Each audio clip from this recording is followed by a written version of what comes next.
The injectables that we use, and I put on a slide that there's a good and a bad side of each medication that is used, and you need to know we do something, but if you overdo it, it can cause something bad. So this is the purpose of this presentation, just to give you an idea of what is used.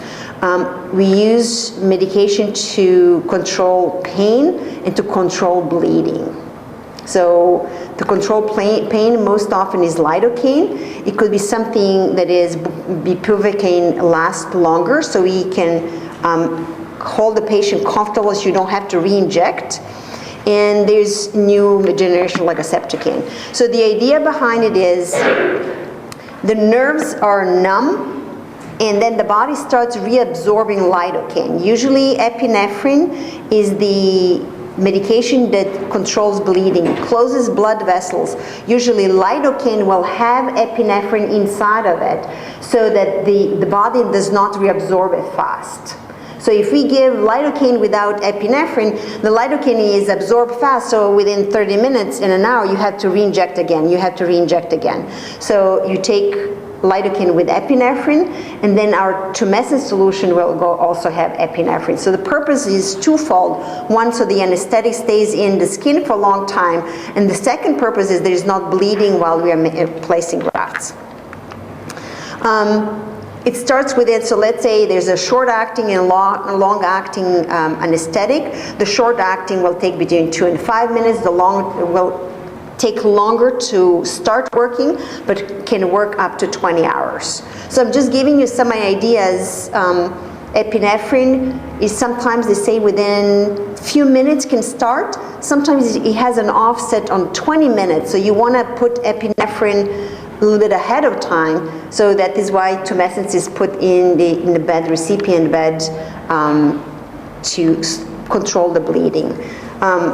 They're, as I mentioned earlier, they're pre-made. When you have the lidocaine is already pre-made with epi, and we can administer through the injections by you mixing medication, or they can come already in carpules, they can also be administered through the IV, like a bag with pre-mixed medication.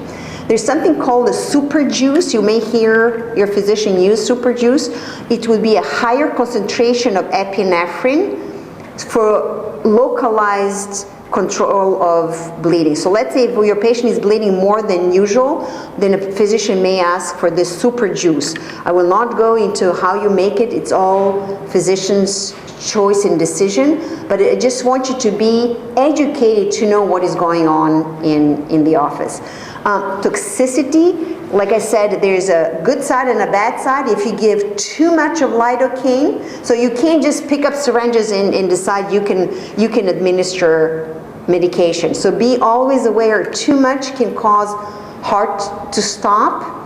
It can cause, patient can slow down in breathing.